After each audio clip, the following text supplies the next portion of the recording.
Autrefois, enfant de colère, j'ai sali ton précieux nom. Maintenant, devant toi, mon Père, à genoux, je demande pardon. Je te donne ma pauvre vie. Oh, prends mon corps et prends mon âme. Ton précieux sang me purifie. Tu as vaincu et tu me rends vainqueur. Le sombre orage se déchaîne. Tout autour de moi est péché, mais ton grand amour me ramène à la croix où tu t'es donné. Je te donne ma pauvre vie. Oh, prends mon corps et prends mon âme. Ton précieux sang me purifie. Tu es vaincu et tu me rends vainqueur. Maintenant, enfant de lumière, fortifie-moi de ton esprit. Tu vois, je ne suis que poussière, sans toi vaincu par l'ennemi. Je te donne ma pauvre vie. Oh, prends mon corps et prends mon âme. Ton précieux sang me purifie. Tu as vaincu et tu me rends vainqueur. Souviens-toi de cette prière, étends sur moi ta forte main. Car sans toi je ne peux rien faire. Seigneur, trace-moi ton chemin. Je te donne ma pauvre vie. Oh, prends mon corps et prends mon âme. Ton précieux sang me purifie. Tu as vaincu et tu me rends vainqueur. Je te donne ma pauvre vie. Oh, prends mon corps et prends mon âme. Ton précieux sang me purifie. Tu as vaincu et tu me rends vainqueur. Béni soit le Seigneur, heureux de pouvoir se retrouver encore en ces instants pour pouvoir partager ensemble la parole de Dieu, cette bonne parole qui fait toujours du bien à notre cœur. Et j'aimerais vous inviter à suivre la lecture de 2 versets dans l'épître de Paul aux Colossiens, au chapitre 2 et au verset 14. Il est parlé ici, et ce sera le sujet de notre méditation, le triomphe de la croix.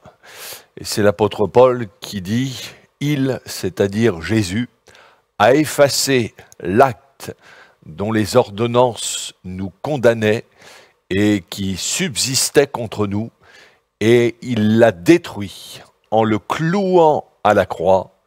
Il a dépouillé les dominations et les autorités et les a livrées publiquement en spectacle, en triomphant d'elles par la croix. » Amen. L'apôtre Paul nous parle ici du message qui est au centre de l'évangile, c'est celui de la croix. Et en effet, on ne peut pas annoncer l'évangile sans prêcher l'œuvre de Jésus à la croix, parce que c'est le seul moyen pour sauver les pécheurs. Comme le dit ailleurs l'apôtre Paul dans sa première épître aux Corinthiens, au chapitre 1er, verset 18, il dit « Car la prédication de la croix est une folie pour ceux qui périssent, mais pour nous qui sommes sauvés, pour ceux et celles qui croient à ce message, elle est une puissance de Dieu. » Non seulement l'apôtre Paul nous parle de la croix, mais plus encore du triomphe de la croix. Parce que la mort de Jésus n'est pas synonyme de défaite, mais au contraire de victoire.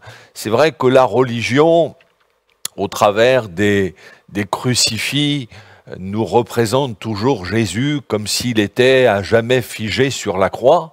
Mais la réalité, c'est que Jésus n'est plus sur la croix, ni dans le tombeau, puisqu'il est ressuscité le 3e jour.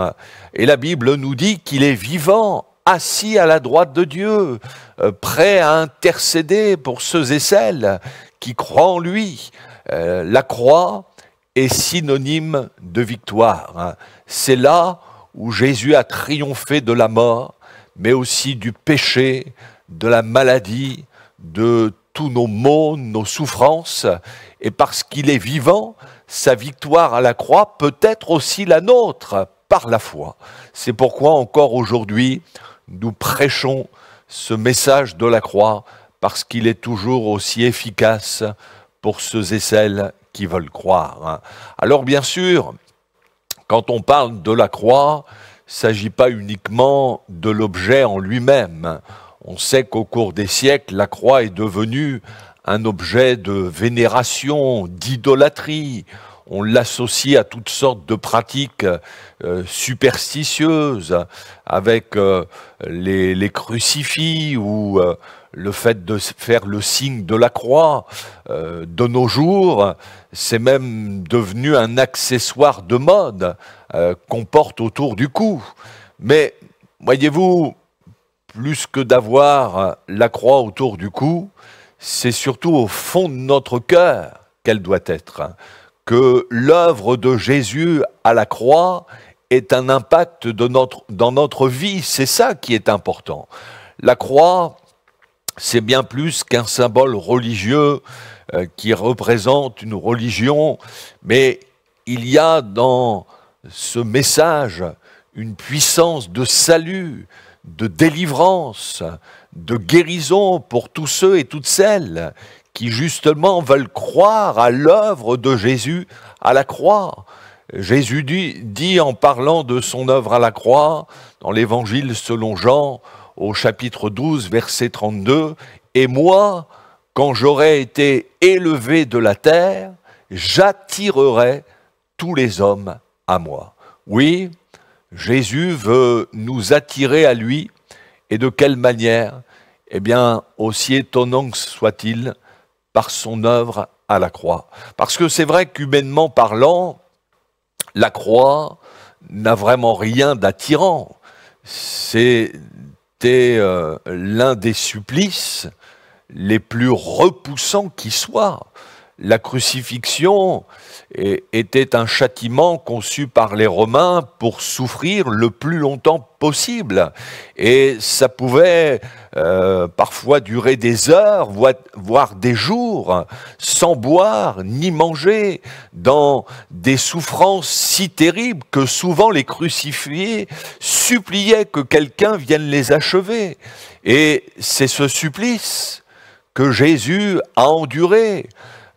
Quand cette croix est dressée, il est là devant cette foule et son sang ruisselle de toutes parts jusqu'au pied de la croix. Son visage est couvert d'échymoses, de crachats, on lui a donné des coups de poing et ses souffrances sont telles qu'il est même méconnaissable. C'est le prophète Ésaïe, au chapitre 52, qui nous décrit à ce moment-là la mort de Jésus d'une manière prophétique. Et il dit qu'il a été pour plusieurs un sujet d'effroi, tant son visage était défiguré, tant son aspect différait de celui de l'homme. Il y a quelque chose d'effroyable dans la mort de Jésus à la croix. Et encore aujourd'hui, nous sommes confrontés à cette croix qui nous concerne tous. Jésus peut nous dire à chacun, et il peut vous le dire à vous qui nous écoutez d'une manière personnelle, Jésus peut vous dire, c'est pour toi que j'ai tant souffert. S'il y a bien un message qui doit nous interpeller, qui doit nous toucher profondément, c'est bien celui de la croix. Comment pourrions-nous rester insensibles devant un tel sacrifice, une telle manifestation d'amour? Et le moins que nous puissions faire, eh bien en retour, c'est de nous abandonner à lui sans réserve et de lui dire « Oui Seigneur, je t'abandonne ma vie, oui, prends tout ». La mort de Jésus, devons le savoir, n'est pas un accident. Jésus n'est pas mort simplement victime d'une injustice non plus.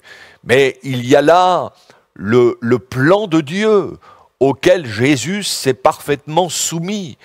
Jésus le dit dans l'Évangile selon Jean au chapitre 10, verset 18, « Personne ne m'ôte la vie, mais je la donne de moi-même. J'ai le pouvoir de la donner et j'ai le pouvoir de la reprendre.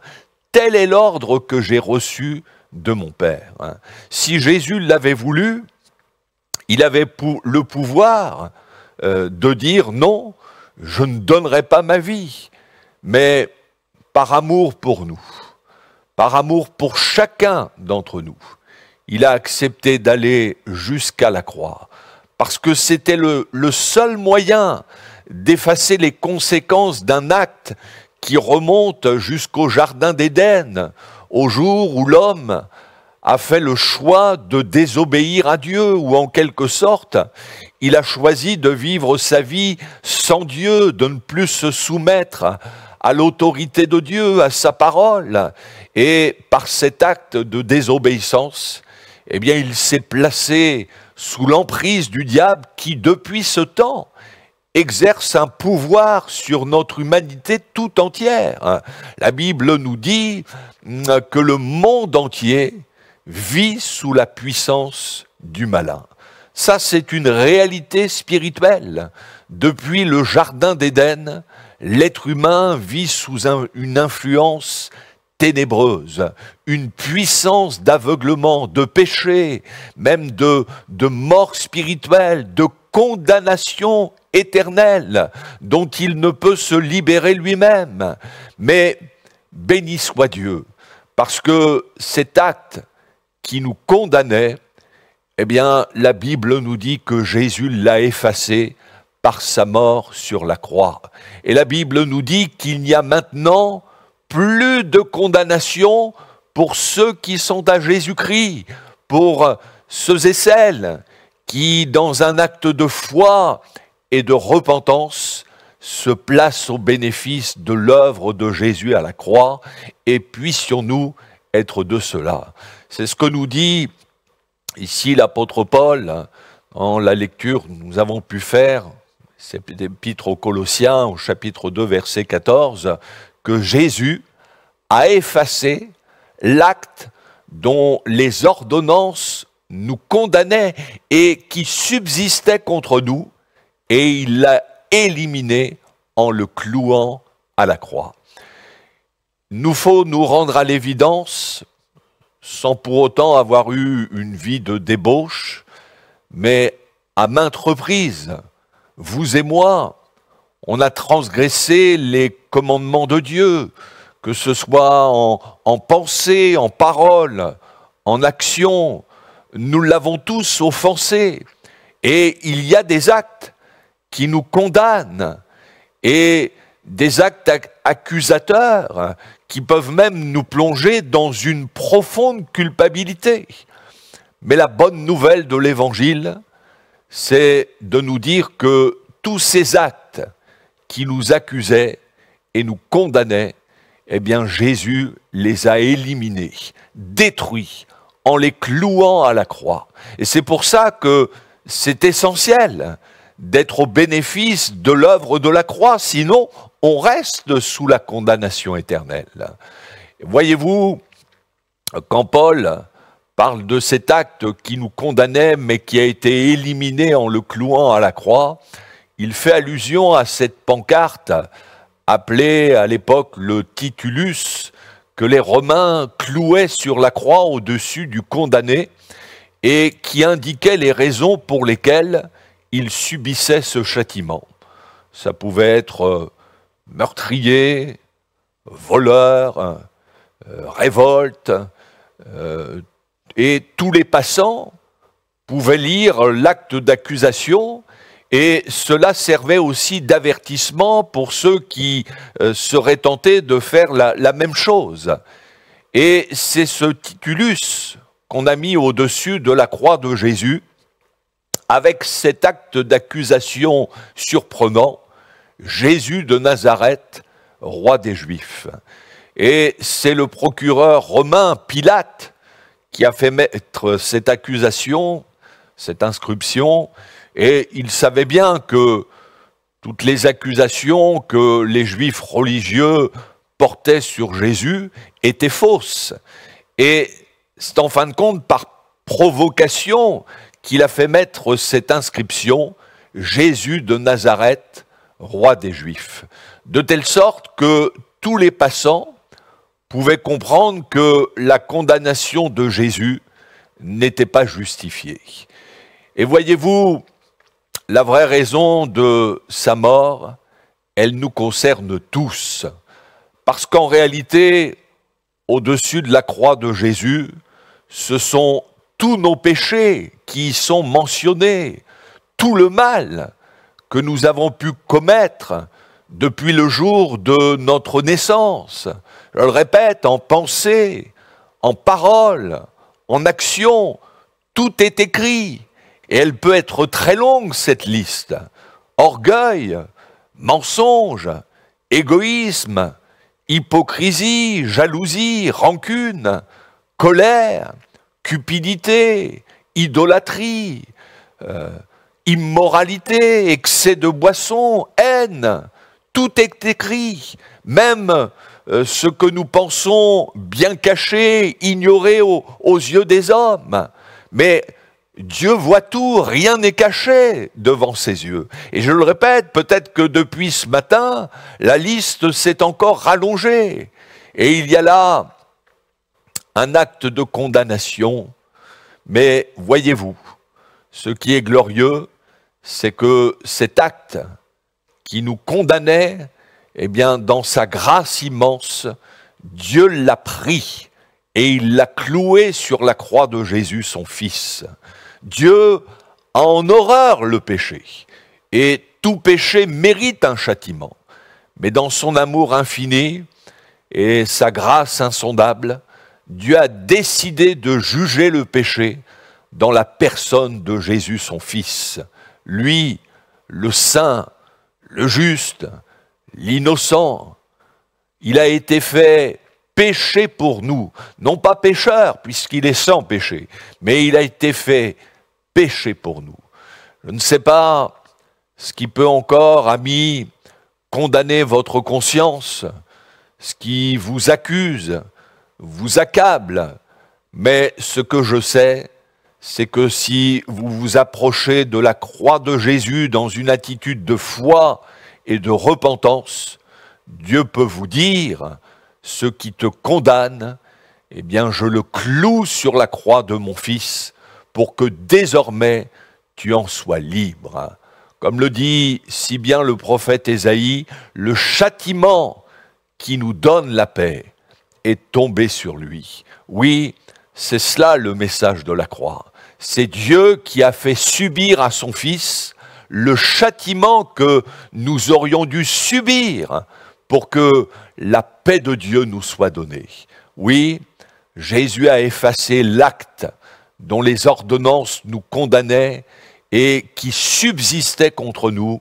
Il l'a éliminé en le clouant à la croix. L'acte de condamnation n'est plus sur nous. C'est ça la bonne nouvelle.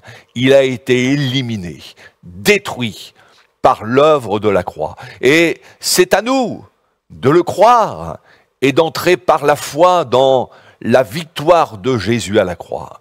Et je termine par ce verset 15 que nous avons lu où Paul ajoute « Il a dépouillé les dominations et les autorités et les a livrées publiquement en spectacle, en triomphant d'elle par la croix. Par sa mort sur la croix, Jésus a remporté une victoire éclatante sur les autorités, les dominations, c'est-à-dire les puissances de ténèbres. Il les a dépouillées, désarmées. Voyez-vous, le message de l'Évangile n'est pas de nous dire « faites des efforts pour changer ».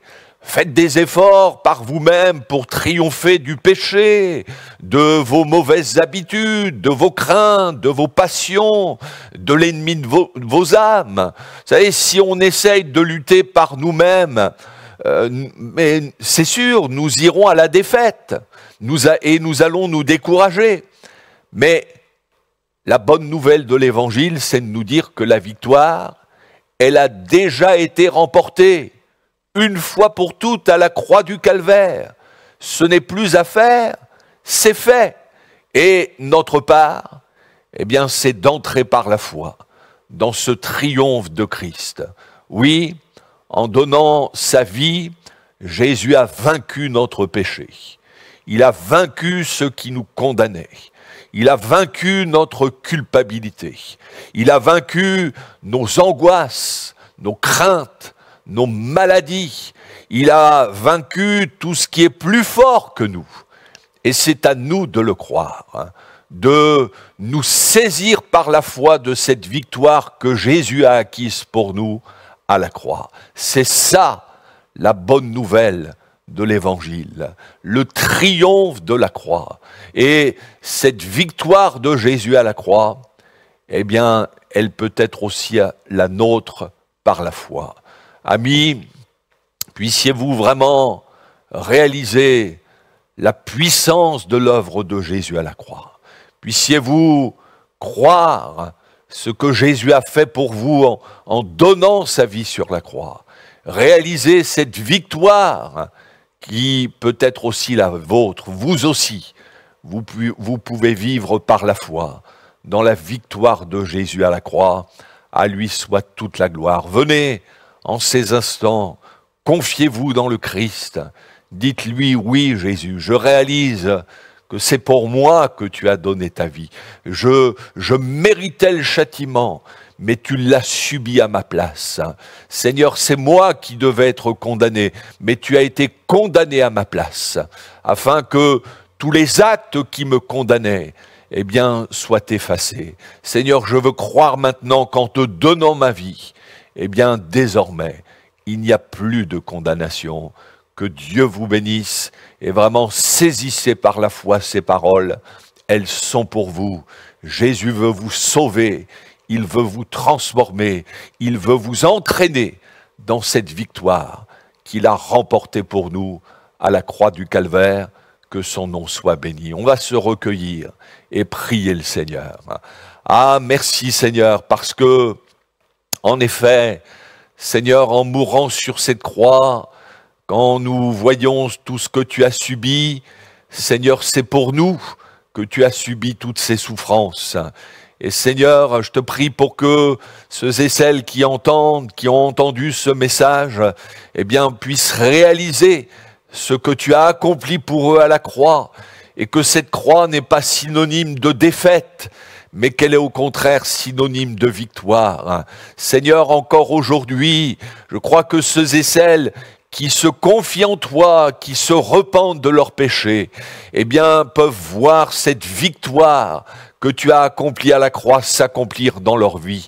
Oui, Seigneur, triomphe des ténèbres, triomphe de la maladie, triomphe des angoisses, triomphe du péché, triomphe des passions les plus viles. Seigneur, transforme encore aujourd'hui ceux et celles qui s'ouvrent à toi, qui viennent au pied de la croix et qui te reçoivent comme leur sauveur.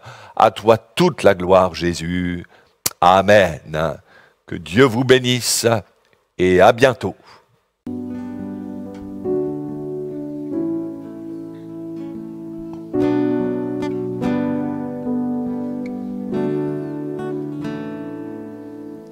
Je viens vers toi dans le secret.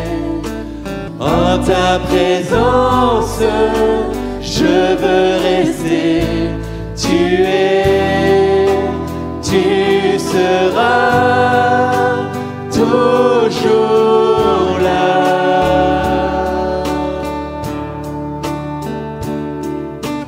Tout contre toi, près de ton cœur, je peux entendre ta voix, Seigneur.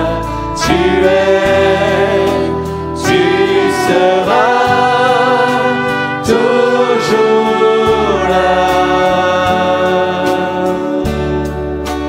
Ébloui devant toi, éternel.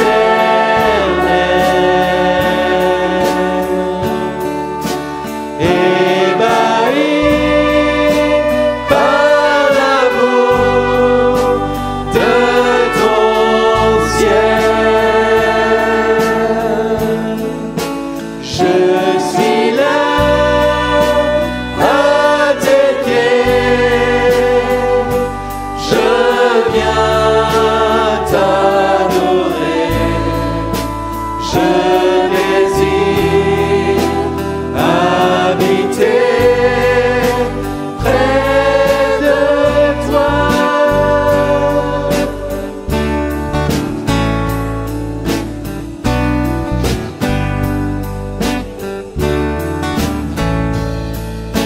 Je vois ton bras, je sens ta main, tu me protèges, tu me soutiens, tu es, tu seras toujours là.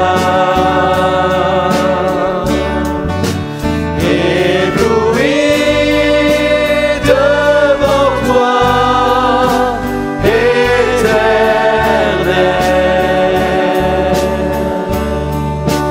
Ébahi par l'amour de ton ciel.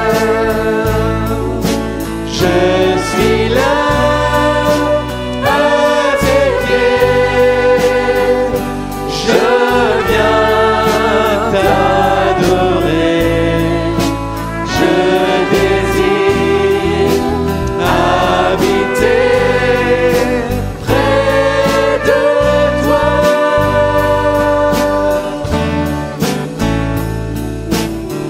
Toi, Jésus.